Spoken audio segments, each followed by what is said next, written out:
everyone. Welcome to my show. Autumn is here. I'm Francine Crawford, your host. Tonight, we're going to answer some questions about Alzheimer's and dementia. People have been asking me questions about that, and I am not an expert, but I thought it was good to invite back a guest that we had before, Miss Eve Vaval. She is a licensed master social worker, and she has answers for questions that people have been asking me, like how do you recognize it? What are the ways that you might recognize Alzheimer's or dementia? What do you ask the doctor? How do they test for it? Things like that people are asking me. So I thought it would be wise to bring her back. So let's welcome her to our show. Hello, everyone. This is Francine Crawford. I'm doing another episode of Autumn is Here. And today we have a special guest that is coming back, Eve Vaval. She is a licensed master social worker, and she is currently working at Staten Island University Hospital as a therapist. She was a former Alzheimer program manager, and she is currently a caregiver for her dad. So she has a lot of information that she can give to you this evening. So I would just like to welcome Eve Vaval back to my show. Welcome. Thank you. Thank you, Francine. Nice to be here. I'm so happy to be here as part of your show. You're doing a great job for the community. Thank you. Thank you. Well, let's get started because there's so many things. People were asking me a lot about dementia, and I'm not an expert on dementia. And I just want to let people know that, I'm not an expert in dementia, but I will try to get the information. And one of the things they were asking about is like different signs that happen. How do you recognize that this is dementia or that there's something that you should look into? When my parent, she would do different things, and we just thought it was a changing of her behavior, but it was nothing big. She started eating a lot, eating different things. And every time you would fill up, the refrigerator or whatever, we would come home and everything would be gone. And we were wondering what's going on. Or we gave her a plate of food and then in 10 minutes, she'd come back and get mad because she thought we didn't feed her. And that's when we realized something was wrong. We were like, okay, wait a minute. And we went to see, and she had finished the food, but she didn't remember that she ate. So, she had already been doing this for a while. So how do you know when it's time to get some help or ask a doctor, like, this is strange behavior? What are certain signs that you can identify with dementia? Yeah, very good question, Francine.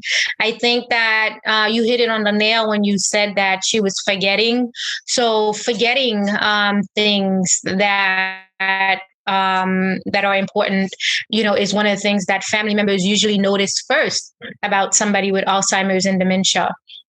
So you would see that because you might see that the person is repeating themselves over and over again. So you mentioned food. So yes, the person can forget that they're ate and they can forget that they didn't eat and they think they ate. So the opposite could occur. But, like you shared, one of my own experience with my dad when he was early on with dementia, he loved bananas. And so you would put a pack of banana on the table and, it is something to smile about, but it was really a sign that he ate the entire pack of banana. It could have been like 6 to 8 bananas. He forgot that he ate it. So forgetting recently learned information. Many of us might forget. Stress could make us forget. We didn't have our coffee. We may not remember. Forgetting is, part of being a human being.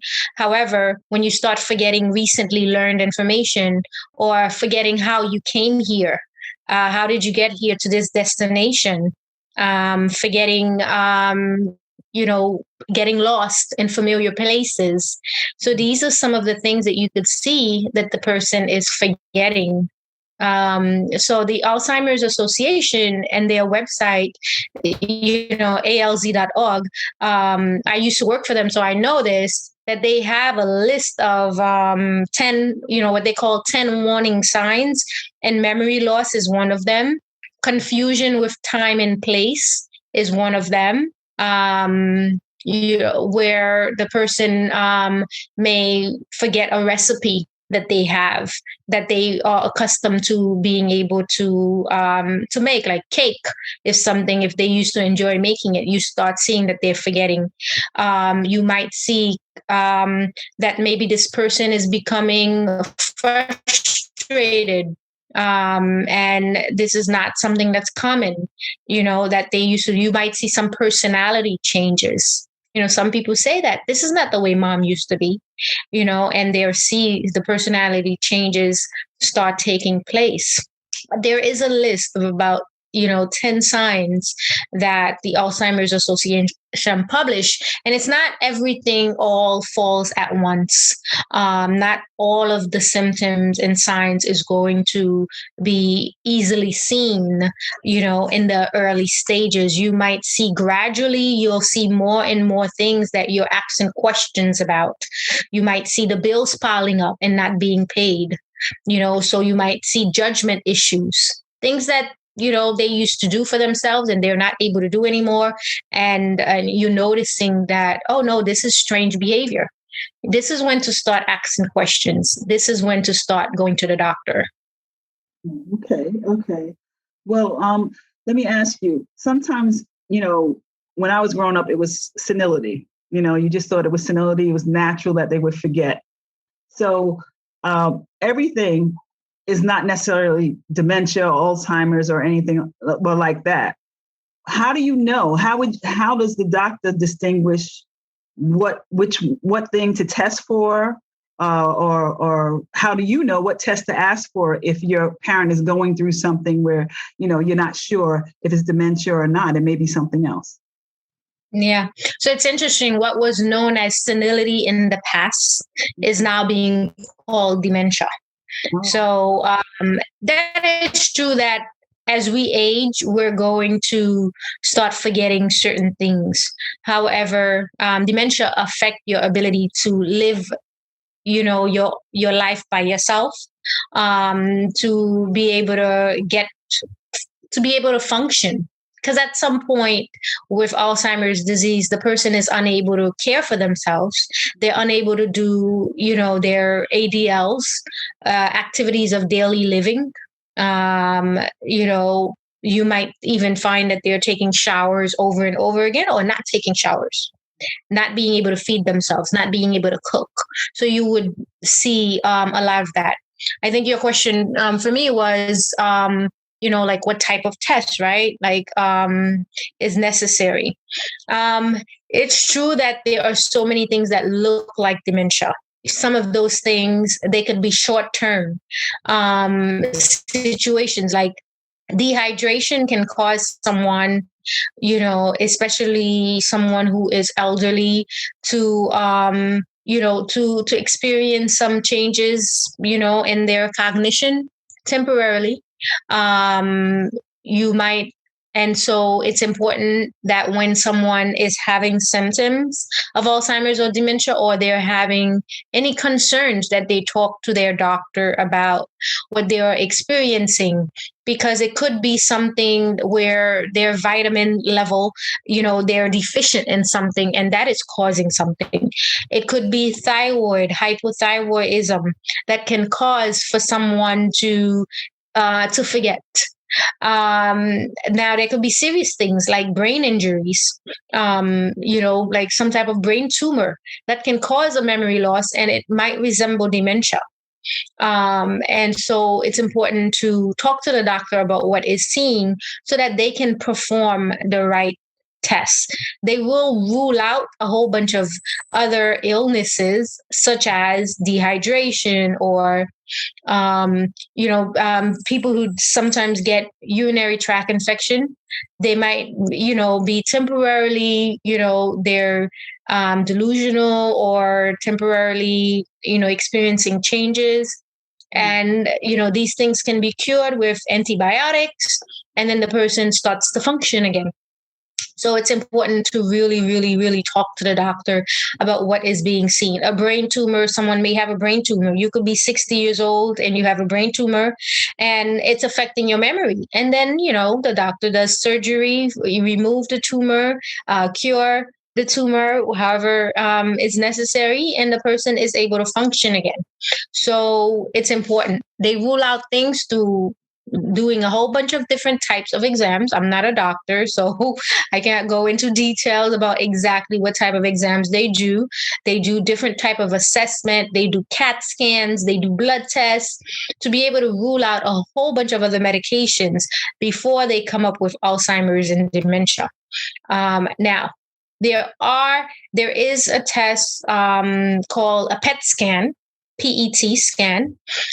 So it's a test that tests for what is called amyloid fluid in the brain, which is a biomarker for somebody that may have Alzheimer's and dementia. So there are insurance companies and doctors who perform that test, and they could see the biomarker in the person's brain. But that is not a very popular test that they do. But it does indicate if somebody has the biomarkers of Alzheimer's and dementia in their brain while they're experiencing the changes. Can you ask for that test? You said it's not a very popular test. Can you ask for that test? Is it not popular because it's expensive? It's not popular because it's not fully tested? Or Well, just I think, a lot of it has to do with insurance paying. Insurance paying. And, someone may have biomarkers of the disease and may not be experiencing symptoms, and may not be affecting their daily life. And, and so, will changes occur? Possibly, but changes might take time to occur.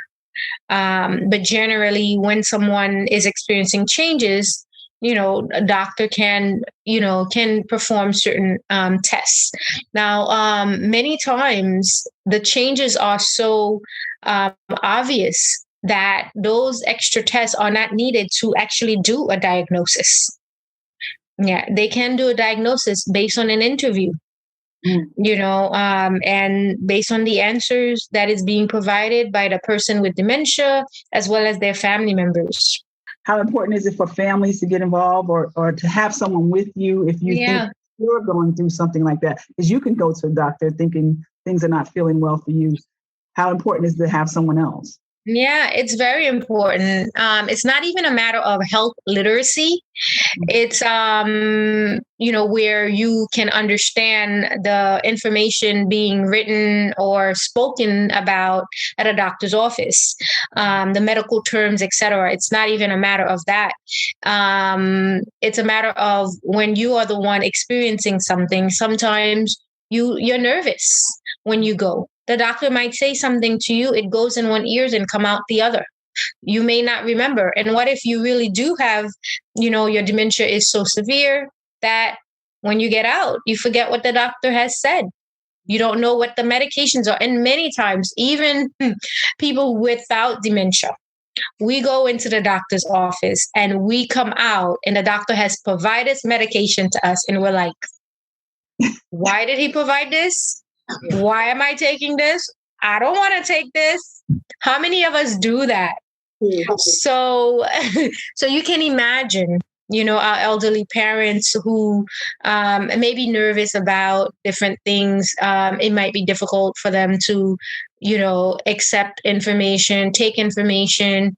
So it would be wonderful to have family present at these medical appointments. To be able to assist, not just, get the information, but provide information.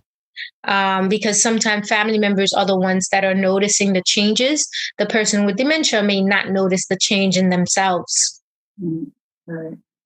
Well, do you know of any, is there any new medicines? Is there any new treatments, any new programs, anything that people should be aware of that may be able to help them through this time? Yeah, so we still have the same medications that work for people in early stages of Alzheimer's disease. That the Nepozil, Aricept, those are the very common Alzheimer's and dementia type of medications. But there is a recent drug that came out less than 3 years ago, called Aduhelm.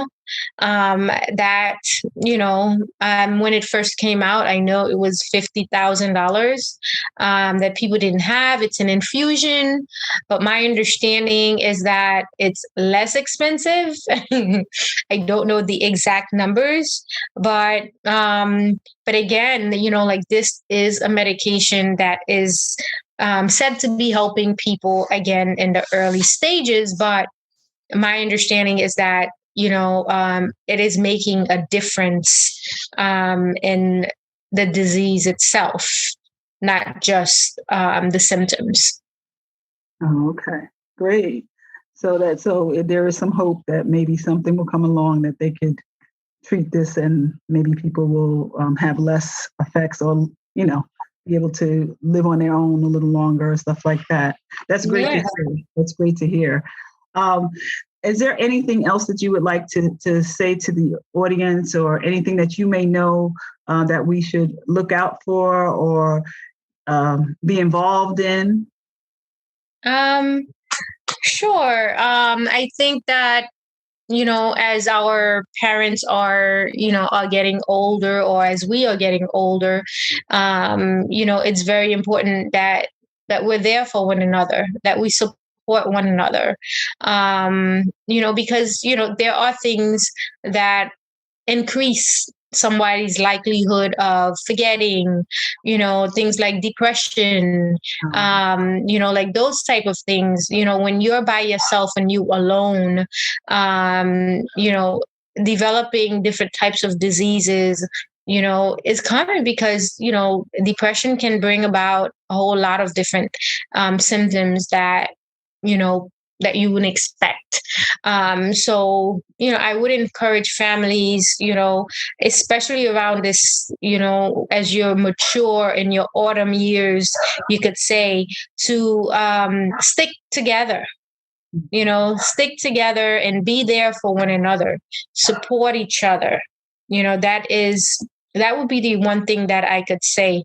I'm glad that I've been there for my dad. So many people, say that they don't really have that, they don't really have a child or a family member, like this is not the time to fight or to divide. This is a time to stick together. There's benefits for both, the child and the parent, to be there for one another.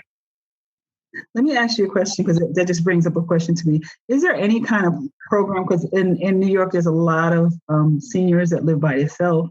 Is there any kind of program, kind of like a buddy program or something like that, maybe from Alzheimer's Association or any association, maybe Department of Aging, that's like a buddy program that will help someone who may live by themselves, but they do need the extra person to be with them in the system because they're going through this? Well, when you say a buddy program, so there's like different types of programs. There, like shared housing programs, which help people of low income, find different housing. I don't know. I don't have any specific names of organizations, but there are shared housing programs, people of low income with housing issues. There are organizations who have companion programs where you have people going into the homes and visiting seniors and spending time with them and talking to them. I know we have that in Staten Island. I don't know about the other boroughs. So you have that program, but there's also home care. Right? Home care, even though you may not need someone to do everything for you, but if you have the right insurance, you might be able to get a little bit of assistance, and this person, this home care worker can come into your home and help you with other activities such as cooking and cleaning and, the supermarket, but can also serve as a companion. There are people who get home care services just so that they could have that companion at home as well, someone to talk to, somebody to be with them, so that they don't have to be alone. They don't have to do everything by themselves. Okay, that's great, because that's what I was wondering, if they had something like that, like the companion program. That's awesome. Well, thank you so much for letting me bend your ear a little bit and get some information from you. You are a wealth of information. You've covered so many different aspects of social work. So I'm always interested in hearing what you have to say. So I'm grateful that you were able to share some time with us and give us some insight, more detail into Alzheimer's. This is something that's very important that we need to kind of recognize ahead of time to try to get some more help and to get some assistance to seniors who may be going through this. So I appreciate you so much for giving me your time. And I hope that everything goes well with your dad. I know this is difficult. You are a caregiver, and we know how hard that is. But, everybody, just do the best you can. Take it one day at a time, and just, wishing you all the best with that. Okay. Thank you. Thank you, Francine. All right. Good night. Okay. Good night. Take care. Bye-bye. Bye-bye. Good night.